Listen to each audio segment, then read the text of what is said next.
bilbila irraa gara kompiitaraatti, kompiitara irraa gara bilbilaatti keebilii tokko malee footoo, viidiyoo, faayila garaagaraa ergachuu barbaanne mala salphaa isinitti agarsiisu kana fayyadamuudhaan ergachuu dandeessu.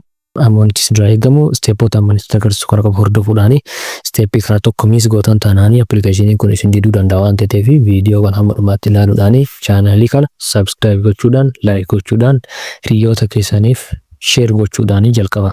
Anis isteeppii kana tokkoon tokkoon isinitti agarsiisu kallattumaanii amma gara viidiyootti.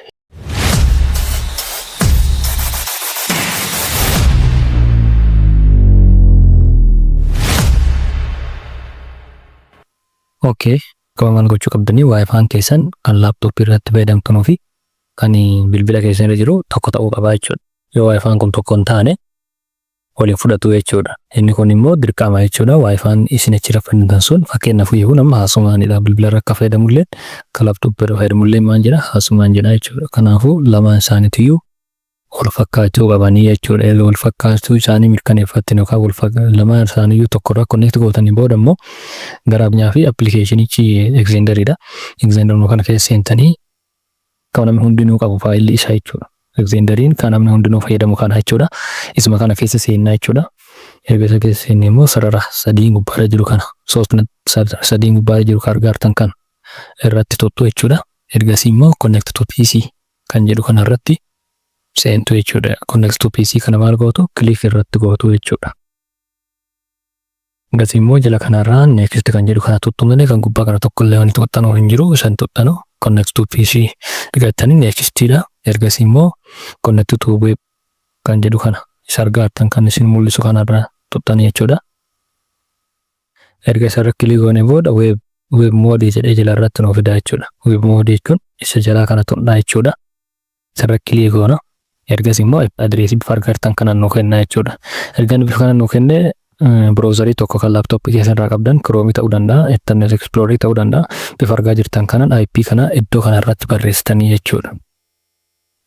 Bifa argaa jirtan kana IP kana ta'uu dogongorre hunda isaa akkuma jirutti fuutanii maal gootanii asirratti barreessitanii jechuudha.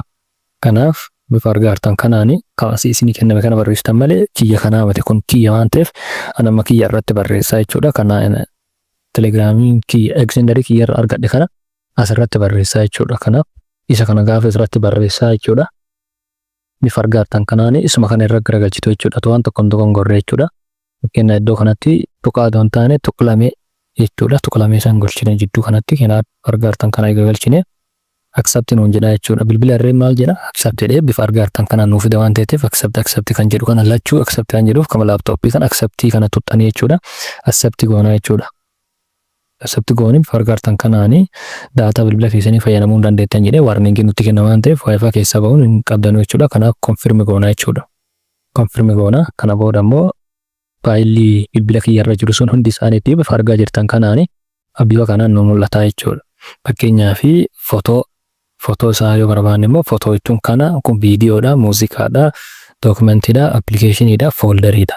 Maaliif isa jahan kanatti os keessa jira jechuudha. Isa jahamu torba naannoo isa jahaa jechuudha. Bifa argaa jirtan kana image, viidiyoo, muuziqinna, dookument, appilikeeshinina, fooldarii jechuudha. Kana keessaa kan barbaadan gara laaptooppiitti kan fudhachuu barbaadan bilbila kiyyarraa gara laaptooppiitti fudhachuu yeroo barbaade daawunloodii kan jedhu kana fayyadamaa jechuudha. Yoo immoo laaptooppii kiyyarraa gara bilbilaatti fudhachuu barbaade akkam godha upload kan jedhu kana fayyadamaa jechuudha. Kanaaf garaagarummaa isaanii lamaan kana jechuudha. Upload jechuun faayila immoo faayila laaptooppiirra kan isaan gara bilbilaatti maal jechuudha upload jechuudha.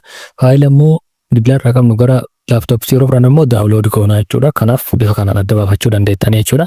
Bifa argaa jirtan kanaan fakkeenyaaf suuraa tokko fudhadhee gara dabarsee ilaalu. Fakkeenya suuraa kan daawunlood gaafa dhiyaa bifa argaa jirtan kanaanii gara laaptooppii kiyyaatti daawunlood naa godhaa jechuudha. Suuraan kunis suuraa bilbila kiyyarra jiru jechuudha. Bifa argaa jirtan kanaanii daawunlood godhee kanaan naa xumuraa. Kana booda suuraa kiyya maal godhaa daawunloodii keessanii argachuu danda'a jechuudha. Daawunloodii keessa naa gala waan ta'eef achi keessatti argachuu danda'a waan ta'eef iddoo kanaan daawunlood gochuu danda'a jechuudha. Inni biraa upload kan jedhu kan amma kan bilbila kan laaptooppii kiyyarra jiru gara bilbilaatti fudhachuu fi fayyadamna footoo hin baafne kana gaafa kilik irra godhee upload maal godha asitti bifa argaa jirtan kanaan naa seenaa jechuudha.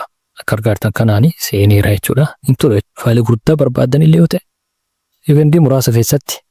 sekondii muraasa keessatti gara bilbila kiyyaatti darbuu danda'a gara laaptooppii kiyyaatti immoo dabarsuu illee danda'a jechuudha. Kanaaf amma kan Embaappeen aseeneeraaf margaa jirtan kanaan kun kan garanaa kun bilbila kiyyaa waan ta'eef ilaaluu dandeettanii jechuudha. Hin turu jechuudha within second suuraa biraa tokko dabalee isin agarsiisu fakkeenyaaf innaa isin kilik irra godhu upload godham suuraa biraa dabalee fakkeenyaaf suuraa tokko dabala kilik godhee upload jala kanarra kan jiru gaafa jedhu immoo maal ta'a gara bilbila kiyyaatti as naa dabaleeraa jechuudha. Kanaaf bifa argatan kanaanii dabarsitanii fayyadamuu dandeettanii jechuudha. Karaa salphaa kanaan dabarsitanii faayila barbaadan gara barbaadanii dabarsitanii bifa argatan kanaanii haala salphaa kanaanii fayyadamuu dandeettanii jechuudha.